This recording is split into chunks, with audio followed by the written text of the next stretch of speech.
Post ऑफिसच्या monthly income scheme मध्ये तुम्ही पैसे गुंतवून तुम्ही महिन्याला व्याज कमवू शकता, महिन्याला इन्कम हे कमवू शकता। तेच पैसे तुम्ही सेविंग अकाउंट मध्ये ठेवून 4% व्याज कमवू शकता। तेच पैसे जे 4% व्याज मिळालेले आहे तेच पैसे तुम्ही आरडी मध्ये गुंतवून तुम्हाला 6.7% व्याज मिळू शकता। तर तुम्ही महिन्याला घरात बसून पोस्ट ऑफिस तर्फे पैसे मिळवू शकता। पाहूयात ही स्कीम काय आहे आणि यातून पैसे कसे मिळवायचे किंवा याचं कॅल्क्युलेशन काय आहे, कोण अकाउंट ओपन करू शकतो।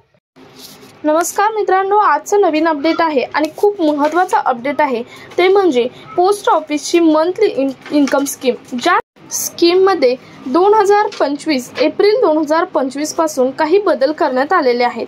आता ज्यांनी पोस्ट ऑफिसच्या मंथली इन्कम स्कीम मध्ये इन्व्हेस्ट केले आहे आणि इथून पुढे इन्व्हेस्ट करणार आहे त्यांची चांदीच होणार आहे, कारण post office income scheme monthly income स्कीमचे व्याजदर सुद्धा बदललेला आहे, सर्व क्रायटेरिया बदललेला आहे। पोस्ट ऑफिसच्या मंथली इन्कम स्कीम मध्ये तुम्ही 5 लाख गुंतवून तुम्ही महिन्याला 11,000 कमवू शकता। हे मी एक्झाम्पल दिले, परंतु त्यामध्ये 1,000 पासून तुम्ही कितीही पैसे इन्व्हेस्टमेंट करून तुम्ही पैसे हे मंथली कमवू शकता। तर ते तुम्ही पैसे कसे कमवणार किंवा मंथली इन्कम स्कीम मध्ये कोणते बदल करण्यात आलेले आहेत, त्याचा व्याजदर किती करण्यात आलेला आहे, त्यातून फायदा कसा घ्यायचा आणि त्यानंतर कोणत्या स्कीम मध्ये मंथली मिळालेले इन्कम इन्व्हेस्ट करून डबल फायदा कसा मिळवायचा याची सर्व माहिती आपण आजच्या व्हिडिओमधून पाहणार आहोत। सो व्हिडिओ स्किप न करता शेवटपर्यंत पहा। चॅनलवर नवीन असाल तर अशाच महत्त्वपूर्ण आणि गव्हर्नमेंटच्या नवनवीन अपडेट्ससाठी आत्ताच आपले चॅनल सबस्क्राइब करा, त्याचबरोबर शेजारील बेल आयकॉन सुद्धा ऑन करून ठेवा, म्हणजे असेच महत्त्वपूर्ण आणि गव्हर्नमेंटचे नवनवीन अपडेट तुमच्यापर्यंत रेग्युलर पोहोचत राहतील। एप्रिलमध्ये पोस्ट ऑफिस व्याजदरात बदल झाले आहेत मंथली इन्कम स्कीम मध्ये, त्यामुळे भरपूर शानदार तुम्हाला फायदा मिळणार आहे। ही स्कीम भरपूर शानदार झालेली आहे। 5 लाख इन्व्हेस्ट करून दर महिन्याला रुपये 11,000 मिळवू शकता। फॉर एक्झाम्पल, या स्कीम मध्ये कितीही पैसे गुंतवले तरीही TDS कटणार नाही। ही सर्वात महत्त्वाची अपडेट मंथली इन्कम स्कीम मध्ये आहे। 100% सरकार गॅरंटी स्कीम आहे, म्हणजे कोणतीही फसवी स्कीम नसताना ही 100% सरकार गॅरंटी स्कीम आहे। त्यामुळे तुम्ही यामध्ये कितीही पैसे गुंतवून महिन्याला पैसे हे मिळवू शकता। जेवढे पैसे तुम्ही गुंतवले आहेत ते व्याजासहित परत मिळणारच, परंतु दर महिन्याला सुद्धा तुम्हाला इन्कम सुद्धा मिळणार आहे। ही स्कीम ही 5 वर्षासाठी स्कीम आहे, म्हणजे याचा कालावधी तुम्ही 5 वर्षासाठी या स्कीम मध्ये पैसे गुंतवू शकता। आपल्या जवळ जेवढे पण पैसे आहेत ते तुम्ही या स्कीम मध्ये गुंतवू शकता आणि या गुंतवणुकीचे जेवढे व्याज आहे ते तुमच्या खात्यात जमा होणार आहे। तर तुम्हाला समजलं असेल की या स्कीम मध्ये 5 वर्षासाठी तुम्ही पैसे गुंतवून महिन्याला व्याजाचे पैसे तुम्ही इन्कम म्हणून घेऊ शकता। त्याचं कॅल्क्युलेशन मी पुढे सर्व इन डिटेल मध्ये सांगणारच आहे। आपण हे मिळालेलं जे व्याज आहे ते तुम्ही सेविंग अकाउंट मध्ये ठेवू शकता आणि यावरती सुद्धा तुम्ही 4% व्याज हे मिळवू शकता। हे मिळालेलं 4% व्याज तुम्ही पुन्हा पोस्ट ऑफिस आरडी स्कीम मध्ये इन्व्हेस्ट करू शकता आणि यावरती 6.7% व्याज मिळवू शकता।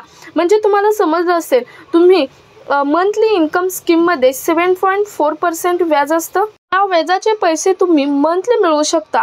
हेच पैसे तुम्ही सेविंग अकाउंट मध्ये जमा करू शकता। सेविंग अकाउंट मध्ये जे 4% व्याज मिळते तेच पैसे तुम्ही आरडी स्कीम आहे जी पोस्ट ऑफिसची, त्या स्कीम मध्ये जमा करून तुम्ही 6.7% व्याज हे मिळवू शकता। यानंतर या स्कीम मध्ये तुम्ही किती पैसे गुंतवू शकता हे पाहूयात। या स्कीम मध्ये तुम्ही मिनिमम रुपये 1,000 पासून सुरू करू शकता। जर सिंगल अकाउंट मध्ये गुंतवणार असाल तर तुम्ही रुपये 9 लाख मॅक्झिमम गुंतवू शकता। जर जॉईंट अकाउंट मध्ये मग 2 किंवा 3 जणांचं जॉईंट अकाउंट असेल तरी त्यामध्ये तुम्ही 15 लाखांपर्यंत मॅक्झिमम पैसे हे गुंतवू शकता। म्हणजे तुम्ही मिनिमम 1,000 रुपये आणि मॅक्झिमम जॉईंट अकाउंट असेल तर 15 लाख आणि सिंगल अकाउंट असेल तर 9 लाख रुपये गुंतवू शकता आणि महिन्याला याचं व्याज तुम्हाला मंथली इन्कम हे कमवू शकता। या स्कीम मध्ये व्याजदर हा 7.4% आहे। सर्वात चांगले इन्व्हेस्टमेंट स्कीम आहे, म्हणजे पोस्ट ऑफिसच्या ज्या काही स्कीम आहेत त्या स्कीम मध्ये सर्वात चांगली इन्व्हेस्टमेंट स्कीम आहे, कारण यांचं मंथली इन्व्हेस्टमेंट केल्यावर ते आपल्याला मंथली इन्कम मिळतं। या स्कीमचे मॅक्झिमम लिमिट 9 लाख आहे ठेवण्याचे आहे, कारण म्हणजे कोणताही अकाउंट होल्डर एक लिमिटपर्यंतच व्याज हे कमवू शकतो, कारण दुसऱ्या अशा स्कीम नाहीत की त्यांचं मंथली इन्कम आहे। ही अशी एक स्कीम आहे, या स्कीममध्ये तुम्हाला मंथली व्याज दिलं जातं आणि त्यामुळेच या स्कीमवरती लिमिट हे 9 लाखांपर्यंतच ठेवण्यात आलेलं आहे। या स्कीममध्ये म्हणजेच MIS स्कीम अकाउंट कोण खोलू शकतं, सर्वात महत्त्वाचा मुद्दा आहे। हे अकाउंट कोण खोलू शकतं, तर कोणताही भारतीय नागरिक हे खाते खोलू शकतो। जॉईंट अकाउंट 2 या 3 मिळून अकाउंट खोलू शकतात। म्हणजे हे अकाउंट खोलण्यासाठी पहिलं तर भारतीय नागरिक लागतो। हे अकाउंट जॉईंटमध्ये किंवा सिंगलमध्ये सुद्धा तुम्ही खोलू शकता। जॉईंटमध्ये 2 जणात किंवा 3 जणात सुद्धा हे अकाउंट हे तुम्ही ओपन करू शकता। त्यानंतर 10 वर्षापेक्षा कमी वयाची मुले आई वडिलांच्या नावावरती हे अकाउंट खोलू शकतात। त्यानंतर 10 वर्षापेक्षा अधिक वय असलेली कोण पण मुले किंवा कोणीही व्यक्ती हे अकाउंट खोलू शकते। म्हणजे मंथली इन्कम स्कीमचं अकाउंट हे 10 वर्षाच्या खालील जर मुलाला खोलायचे असेल तर तो आई वडिलांच्या नावावरती खोलू शकतो आणि 10 वर्षाच्या वरील कोणताही व्यक्ती हा सिंगल अकाउंट खोलू शकतो। हे अकाउंट तुम्ही 5 वर्षासाठी ओपन करू शकता। दर महिन्याला तुम्हाला व्याज सेव्हिंग अकाउंटवरती ट्रान्सफर होणार आहे। सर्वात महत्त्वाचं म्हणजे MIS अकाउंट मधूनच बंद करू शकतात का, म्हणजे मंथली इन्कम स्कीम अकाउंट हे मधून बंद करता येते का, तर खाते 1 वर्षानंतर कधीही बंद करू शकता, परंतु त्यावरती पेनल्टी लागते। खाते 1 ते 2 वर्षानंतर बंद केले तर 2% पेनल्टी लागते आणि 2 ते 3 वर्षानंतर बंद केले तर 1% पेनल्टी लागते। तर या सर्वांचं आपण आता एक उदाहरण घेऊया। उदाहरणामार्फत तुम्हाला समजून सांगता येईल की तुम्हाला किती पैसे गुंतवल्यानंतर तुम्हाला त्याचा फायदा कसा घेता येणार आहे, किती पैसे गुंतवल्यानंतर तुम्हाला किती महिन्याला पैसे मिळणार आहेत। फॉर एक्झाम्पल, समजा तुम्ही 5 वर्षासाठी 5 लाख रुपये मंथली इन्कम स्कीममध्ये MIS स्कीममध्ये जमा केले, गुंतवले, तर 5 लाख गुणुले 7.4 म्हणजे जो व्याजदर आहे 7.4 तो 7.4 व्याजदर इज इक्वल टू 37,000, म्हणजे तुम्ही वर्षाला 37,000 या स्कीममधून मिळवू शकता। तर महिन्याला तुम्ही 37,000 डिवायडेड बाय 12 महिने असतात तर 3,083 रुपये महिन्याला तुम्ही कमवू शकता। म्हणजेच 3,083 रुपीज तुम्ही महिन्याला या स्कीममधून जर 5 लाख रुपये इन्व्हेस्ट केले तर तुम्ही मिळवू शकता। मी 5 लाख एक फॉर एक्झाम्पल दिलं, परंतु तुम्ही जसे पैसे गुंतवाल त्यानुसार तुम्हाला महिन्याला पैसे हे मिळणार आहेत। व्हिडिओच्या शेवटी तुम्हाला अगदी 1,000 पासून तुम्ही गुंतवणूक केल्यास तुम्हाला किती पैसे मिळतील हे मात्र सांगणार आहे।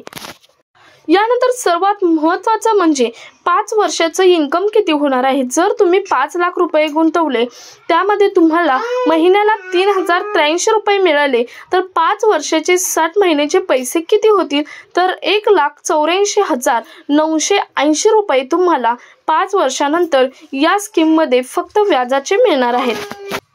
MIS स्कीममधील 3,083 रुपये जर तुम्ही पोस्ट ऑफिसच्या RD स्कीममध्ये टाकले तर वर्षाला मिळणार आहेत 2,19,141 रुपये। बघा, तुम्ही MIS स्कीममध्ये व्याज कमवू शकता, त्यानंतर तेच पैसे तुम्ही पोस्ट ऑफिसच्या RD स्कीममध्ये फिक्स गुंतवू शकता आणि तुम्ही 5 वर्षानंतर त्याचे 2,19,141 रुपये फक्त व्याजाचे मिळवू शकता। MIS स्कीममध्ये तुम्ही किती पैसे, आपण 1 लाखापासून सुरुवात करू। जर तुम्ही 1 लाख गुंतवले तर तुम्ही महिन्याला 617 रुपये कमवू शकता। 2 लाख गुंतवले तर महिन्याला तुम्ही 1,233 रुपये कमवू शकता। त्यानंतर 3 लाख जर गुंतवून ठेवले तर तुम्ही महिन्याला 1,850 रुपये गुंतवू शकता। त्यानंतर 4 लाख जर गुंतवले तर तुम्ही महिन्याला 2,437 रुपये मिळवू शकता। त्यानंतर 5 लाख गुंतवले तर तुम्ही 3,083 रुपये महिना हे मिळवू शकता।